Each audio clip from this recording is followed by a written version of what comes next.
Hi everyone, welcome back to Move to Asia. Today we are diving into a hot topic for entrepreneurs and businesses, sourcing from China versus Vietnam.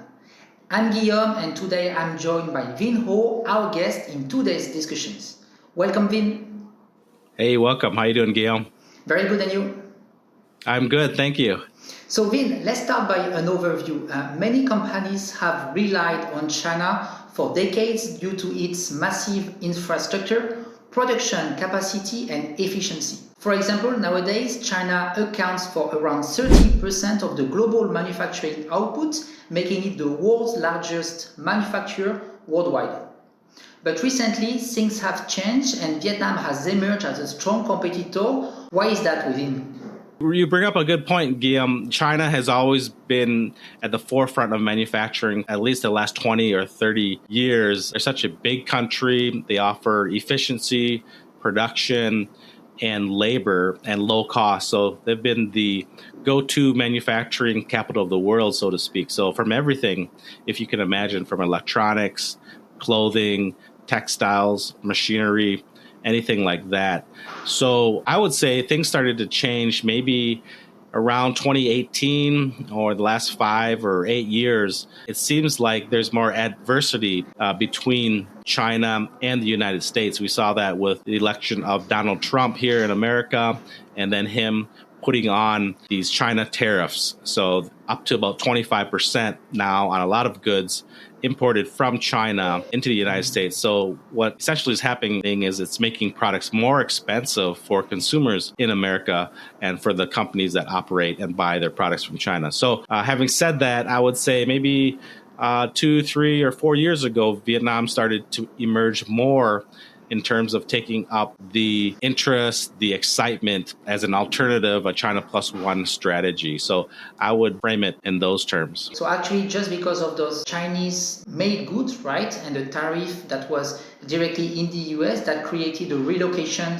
of companies that used to be sourcing in China and step by step relocating in neighboring countries such as Vietnam. I also know that Vietnam has signed a lot of free trade agreements with different countries, such as the EVFTA, which is the European Free Trade Agreements, reducing by 99% of all the trade and import duties to Europe. So it makes it immediately attractive for foreign buyers to look for alternative sources to Chinese products, right? In regards to the free trade agreements, as you mentioned, yes, Vietnam has done a really good job in the last 5 years of signing big trade deals, which has helped the country, whereas China has been kind of stagnant. It hasn't been done too much with the West other than RCEP, which is more focused in the Asia Pacific itself. So the free trade agreements that Vietnam has signed has really helped them. Like you mentioned, Vietnam and Europe, Vietnam and other Asian countries, and it has decreased the tariffs between those countries. And now Vietnam is emerging as a more of a low-cost manufacturing in some of the industries that China used to dominate, such as textiles, clothing, furniture even now, and home consumer goods and electronics. And I should also mention that China was very good the last 20 or 30 years, but it's just natural for a country as China, they get rich, they get more sophisticated. So they want to make more sophisticated and more expensive products and technology. So it's just really natural that China is now moving into, let's say, 5G, AI, high-tech electronics, solar, and things like that. So that means that the lesser, more polluting industries are moved to other countries such as Vietnam. So it's kind of natural. Okay, great insight, Vin. You mentioned some of the topics and then the industries that Vietnam are good at. So what are for you the main differences between made in China products and then made in Vietnam ones? I guess the biggest advantage for any buyers or importers is the low cost, because the labor in Vietnam is roughly $300 or $400 or $500 a month compared to about $1,000 or $1,200 a month in China. I think that's right off the biggest advantage is the savings in the low cost. I would say Vietnam is getting better, but China still has the edge in major production lines. They make to the masses. They're good in infrastructure, logistics. They have the busiest port in Shanghai. And all of that has been developed the last 10, 15, 20 years. So they're very good at what they do. Whereas Vietnam, they're just kind of coming up. and there's a lot of growing pains. And so maybe the quality control might not be there, maybe the technology and the manufacturing and things like that. But they're getting better, of course. You touch an important point, quality control. That's something we can talk after about the main difficulties and challenges you may encounter if you go to emerging markets. I want to just add one point. You talk about some of the top sectors that are in Vietnam that are good. You have also footwear. Vietnam is actually one of the key market and country that all the big brands such as Adidas and Nike are manufacturing their footwear. And then another point about the differences about those two countries, it's about the scale. In Vietnam, you will find a lot of small-scale factories that will be able to accept very low MOQ, very low test order, so really help new entrants to start a product, to really bring an idea to life, rather than in China you have more sophisticated and with high tech, so very precise, creating the perfect product, but it may be harder to start as an SME or as a small business owner with Chinese manufacturers. Coming back, Vin, now to the pain points and challenges that you will find if you look to alternative countries such as India, Bangladesh, Vietnam or Indonesia, for instance. What are your experience into going to such markets for sourcing and manufacturing? I think the problem lies right from the get-go, from A to Z in terms of the service and finding the product and then finding someone that can help you find the right item to make it to your specification, someone that can speak English or your language. Like I said, China has been doing this for such a long time that they have English sales teams,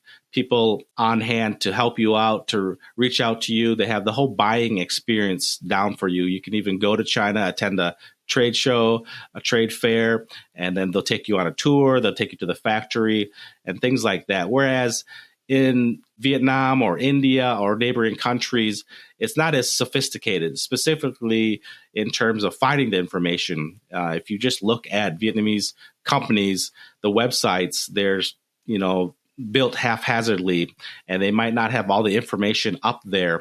And then just to reach out to them, to contact or to find an English speaker is very, very difficult. Some of them are smaller, so they're fly-by-night operations that might be operating, in 1 or 2 years, but later on you try to contact them and then they're gone. So it's a kind of a hit or miss at times with the Vietnam factories. And then a lot of times they might not have the exact product that you need or want. So again, it's just kind of growing pains, and you have to search and find the right people to make it work. Okay, so find the right sources to identify suitable factories, maybe one of the pain points. Communicate with factories and then engage first-hand discussions with them may also be another barrier. And finally, you touched the point earlier, it can be also all the quality aspects. So if you choose to find one partner in Vietnam, then make sure to have a third party who will be going to the production line when you will be doing your mass production, because you need to keep an eye on that part as well, right? Oh, yeah, definitely. You have to have boots on the ground, so to speak, or someone or a partnership helping you, because it's really hard to do all the buying, the sourcing, the procurement from abroad. For example, are you going to trust that factory when you send over the deposit? It could be tens, $20,000, $30,000.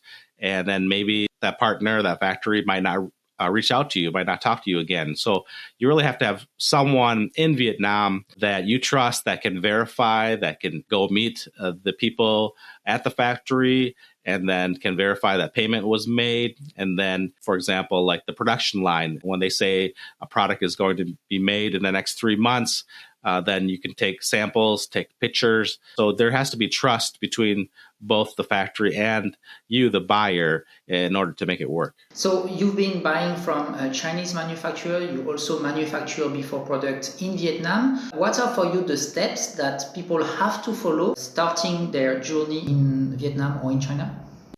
Yeah, it's not easy because you really have to find the right product and the right market fit. If you go to Alibaba, one of those other popular websites, you can find a lot of different products, but other people have access to the same product too. So it's not that easy in terms of, buying a certain product and trying to sell that because other people could do the same, or there's already competition with that. So I think you really have to find a unique product or something that will work. You might have to try a few times, or if you are in the game long enough, then you can start to customize a product. And so once you get the capital and you know that there's a market demand, there's a need for the product, then you can scale up and then you can get a test order after finding out the factory. But you might want to look into sourcing companies. You could easily Google that, or through word of mouth, you might know people that are living in China or Vietnam that can help you out. But you want to find a point person, someone that you can work with, that you can trust, and then go and search for the type of factory that you're looking for and the product. And then I would do small orders.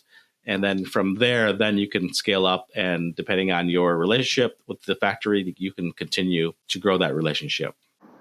Okay, great tips, Vin. You've been following the political relationship between the US and China. What are, from your thoughts, the directions that are taking both of the countries? Do you think in the next upcoming years, relationship will be becoming more and more tough, meaning that neighboring countries in the region will be more under the radar and chosen by foreign buyers? Or do you think there may be a type of stability that will happen, and maybe, okay, the two countries are still working with each other and making those trade tariffs easier to help businesses and exchange between those two parts of the world? Yeah, unfortunately, the political climate between China and the US is not very good right now. Most of the public, I think around the world too, there's a backlash for any type of China sourcing and manufacturing. The Communist Party, the government, is not seen in a good light. And unfortunately, I think that relationship will continue to be like that in the near future, the next 3 to 5 years. It doesn't seem like it'll get better in those terms. I think just because people have listened to the politicians and Trump has bashed China for decades now, and now the public is just not really keen on the Chinese political system. And then, you throw in the spying cases and there's distrust between the United States and China. So it doesn't really look good in those terms. But in terms of manufacturing and buying and sourcing, I think for certain products and industries, I think it will continue to be business as usual. I mean, there will be higher prices. There must be ways to work around that. But I think for a lot of goods that are produced in China, I think they'll continue to be purchased in the United States, consumed in the United States. But having said that, there's going to be alternatives because people want to secure their supply chain. So we'll see India and Vietnam, those types of countries, have more opportunity in terms of producing certain products too. Okay. Great, Vin, great insight. And what would be basically 3 tips you would give to new entrants, people looking to benchmark the opportunities in the region, and then benchmarking, for instance, China versus Vietnam? What you would tell them to do as first steps to initiate first either buying test order or due diligence, or things that they must know before starting? I think number one, if you can attend a trade show in the country that you're looking to source in. So you can find that through Google. You can search. The Guangzhou Fair has been very popular for decades, for 20, 30, 40 years now. So that's probably the largest one in Canton, China. And then if you're into home and garden or furniture or anything like that, you can search and look for alternative shows. Could be in Vietnam, could be Hanoi, mostly likely Saigon or Ho Chi Minh City. And then if you could make a trip there, they might spend a week in Vietnam or Southeast Asia to travel to those trade shows. I think that's the first thing you do want to do. And then you can make a lot of contacts through that. So that's number one, attend a trade show. Number 2 is build those relationships. And then I think 3 is you want to just test and try. It's going to take 2, 3, 4 failures, maybe some items before you get traction, and then stick with it. And then I think it could pay off if you stick with it long enough. I totally agree with your tips. Coming to Asia to attend at those fairs, you can immediately engage with new potential manufacturers, suppliers. You have usually the direct point of contact, meaning that later on, as soon as you can do a test order, ask for a new product development or the latest trends, you already save a lot of time rather than going on Alibaba where everything's going to be online. But breaking that ice and then really doing that first step to engaging physically with potential suppliers may always be rewarding for the long run. And then, as you say, trying to find someone who is flexible enough to help you to do at least a test order, and be hundreds of pieces, for instance. If they have a product that they already developed and sell into some key markets, you can buy that that product and then test the market, and then later on you can do your own customizations and then improve that product from the feedback that you get from your clients. Thanks, Vin, a lot for your tips and insights today. I hope you guys get a better understanding about what are the current trends between sourcing in China versus other countries such as Vietnam. I will leave below in the description more details about the topics that we highlight today, as well as Vin Ho YouTube channels if you want to directly connect and engage with him. Great. Thanks, Guillaume. Appreciate it. Thanks, mate, and talk to you soon. Bye-bye.